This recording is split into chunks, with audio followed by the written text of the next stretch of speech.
stand up and fight.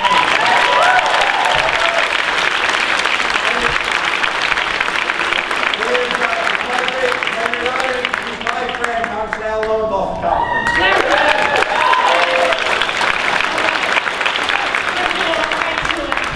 It's inspired by all of you, because we in the Congress are in denial. And as one of the few people who is a psychologist who said, I know about denial. They said, you know, and that's really what you can do, because denial can only be has to be confronted directly. It has to be attacked. You know, I stand on the floor and I hear people saying, well, the science is inconclusive.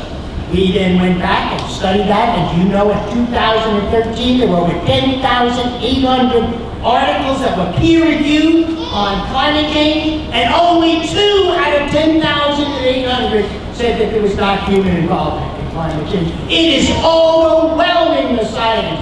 There will be tremendous impacts. Who here does not care about our children, our grandchildren, and their children? Because if you do care about them, then you will stand with us, and we will stand with you, because you will bring it home to us, and we will stop this horrible thing that we are moving towards, this destruction of the planet.